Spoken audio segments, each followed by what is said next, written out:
Court में वक्फ संशोधन अधिनियम 2025 की संवैधानिक वैधता को चुनौती देने वाली 73 से ज्यादा याचिकाओं पर आज दूसरे दिन सुनवाई हुई।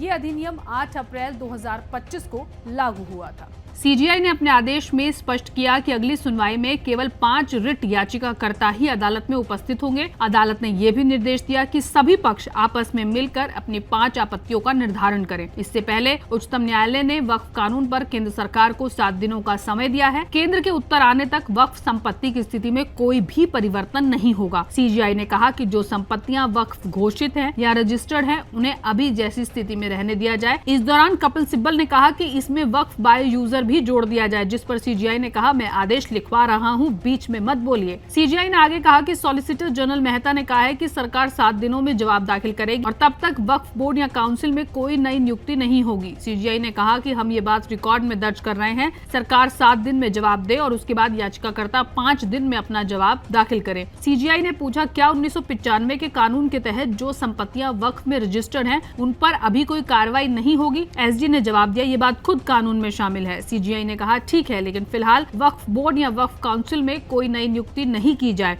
अगले आदेश तक वक्फ में किसी भी तरह की कोई नई नियुक्ति पर रोक लगा दी गई है। सुप्रीम कोर्ट ने इस मामले में अंतरिम आदेश जारी किया है। कोर्ट के अंतरिम आदेश पर एआईएमआईएम के नेता ओवैसी ने बताया कि वक्फ बोर्ड के गठन पर रोक लगा दी गई है। उन्होंने कहा वो जेपीसी के सदस्य रहे हैं और बिल का विरोध किया था। ओवैसी ने स्पष्ट किया कि वे इस अधिनियम के खिलाफ हैं क्योंकि ये उनके अधिकारों पर हमला है और संविधान के विपरीत है। उन्होंने आगे भी इस मुद्दे पर विरोध जारी रखने का संकल्प किया। हम पूरे उस बिल को उस एक्ट को अनकॉन्स्टिट्यूशनल मानते हैं और ये आर्टिकल 25, आर्टिकल 26, 14 और 15 और 29 का ग्रेव वायलेशन है। ये हम पहले से ही बोल किया है और आज फिर आपके सामने रिपीट कर रहा हूँ। The honourable Supreme Court, as rightly pointed out by my council mister Nizam Pasha, the Supreme Court has said that the central Waqf council and the state Waqf boards will not be constituted.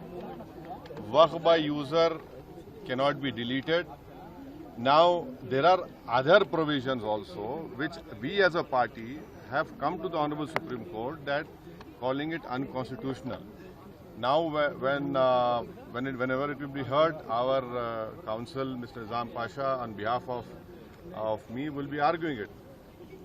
As you know very well that during the deliberations of the Joint Working Committee, I have given a Dyson report opposing all the amendments that were proposed by the government.